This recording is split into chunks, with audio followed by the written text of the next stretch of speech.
Assalomu alaykum, ushbu kanalimizning aziz muxlislari. Bugun sizlar bilan birgalikda teri uchun zararli bo'lgan odatlar haqida tanishib chiqamiz.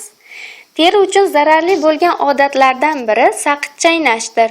Saqich tabassum uchun foydali bo'lishi mumkin, ammo teri uchun emas. Bir xil harakatlar shunga olib keladiki, yuzning pastki qismining mushaklari bo'shashib, tonusini yo'qotadi. Natijada og'iz atrofida ajinlar paydo bo'ladi. Bu saqichdan voz kechish kerak degani emas. Shunchaki saqichni stomatologlar tavsiya qilganidek, har kuni 15 daqiqadan 2-3 marta chaynang. Yarim tungacha uxlamaslik ham teri uchun zararlidir. Kechasi kech yotsangiz, ertalab uyquga to'yib tursangiz ham ko'rinishingiz yaxshi bo'lmaydi. Terining eng faol tiklanish vaqti tungi soat 23 dan ertalabki soat 4 gacha. Vaqtida uxlamasangiz, o'zingizni go'zallikdan mahrum qilgan bo'lasiz.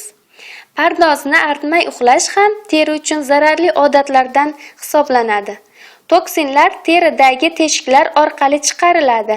Buning uchun ular pardoz vositalari va kun davomida yuzga o'tirib qoladigan changdan tozalangan bo'lishi kerak. Yuzni tozalash vositasidan tashqari tonikdan ham foydalaning. U terini balansini tiklaydi, quruqlik va tortishish hissini yo'qotadi. Kam kaloriyali parhezlar ham teri uchun zararlidir. Terining tarangligi uchun yog' oqsildan ham muhimroq. U terining tonusini saqlashga yordam beradi.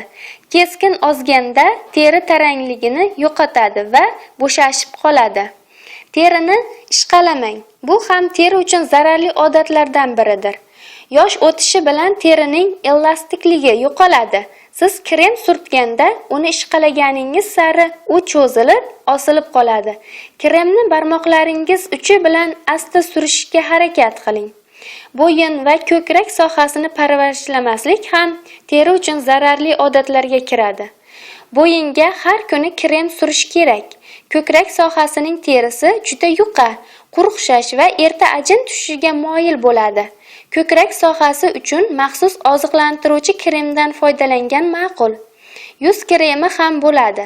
Uni kaftlaringiz bilan ko'krakdan yuqoriga qarab suring. Bu yengil uqalash nozik terini mustahkamlaydi.